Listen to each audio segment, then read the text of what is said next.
Sir आपका बहुत स्वागत है। पंकज मुकाती जी हमारे साथ जुड़े हुए हैं स्टूडियो में और ब्रजेश सर भी लगातार हमारे साथ जुड़े हुए हैं। ब्रजेश जी आपसे जानना चाहूँगा सबसे पहले ज्ञान क्या सोच है, क्या सोचती है बीजेपी, किस तरीके से सोचती है बीजेपी पार्टी? ज्ञान फॉर्मूला क्या कहेंगे आप? ये जो ज्ञान फार्मूला है उसकी वजह वही है कि ये 4 वर्ग हैं और ये 4 वर्ग सबसे बड़ा वोटर है ना। गरीब सबसे बड़ा वोटर है, नारी सबसे बड़ा वोटर है, युवा सबसे बड़ा वोटर, किसान सबसे बड़ा वोटर। उन चारों वोटर वर्ग को किस तरीके से हमको कैप्चर करना है, कैसे उनकी योजनाएं बनाना है, कैसे उनको खुश करना है, बीजेपी इसी मकसद से आगे बढ़ी है। और जहाँ तक इसकी बात करें तो इसमें कुछ पुरानी योजनाओं का विस्तार ही ज़्यादा दिख रहा है, कोई उतना बहुत कुछ नयापन नहीं दिख रहा है संकल्प पत्र में।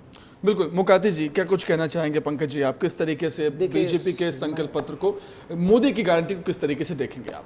देखिए, मोदी की गारंटी, चूंकि एक मोदी अपने आप में इस बात को बहुत बता चुके हैं कि मोदी की गारंटी, और इसको लेके पूरे एक माहौल बन चुका है कि मोदी की गारंटी है तो सब कुछ है, बाकी सारी चीज़ें उसके आगे कोई मायने नहीं रखती। इसलिए देखिए बीजेपी का जो संकल्प पत्र है उसमें भी भारतीय जनता पार्टी के संकल्प पत्र के साथ मोदी की गारंटी उसमें शामिल है, क्योंकि ये माना जा रहा है कि लोगों का भरोसा जो है वो भाजपा के संकल्प पत्र से ज़्यादा मोदी की गारंटी से है और मोदी ही सबसे बड़े फैक्टर इसमें है। अब जो ज्ञान वाली बात आपने कही है तो इसका एक्सटेंशन है, जैसे ब्रजेश जी ने कहा।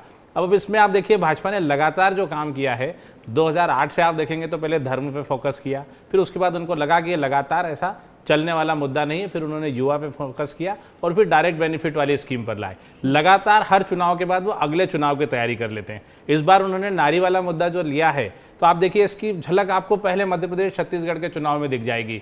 महतारी वंदन योजना, लाडली लक्ष्मी योजना, लाडली बहना योजना, और अब उसका एक्सटेंशन पूरे देश में दे रहे हैं। 33% आरक्षण महिलाओं के लिए जो चुनाव में है वो भी आ चुका है। तो आप ये समझ लें कि इस चुनाव के लिए नहीं ये संकल्प पत्र, आज से इस पे काम शुरू होगा और ये 2029 की लाइन भारतीय जनता पार्टी ने इसके साथ बना दी है और वो हर चुनाव के बाद एक ऐसा फैक्टर लेके आती है जो अगले 5 साल चलता है और अगले चुनाव में एक नया वोट बैंक खड़ा हो जाता है। ये घोषणा पत्र उसी तरह से 2029 की तैयारी है। 2024 तो आप भूल जाइए, वो पहले उसका डायरेक्ट बेनिफिट और युवा के जरिए लाभ ले चुके हैं।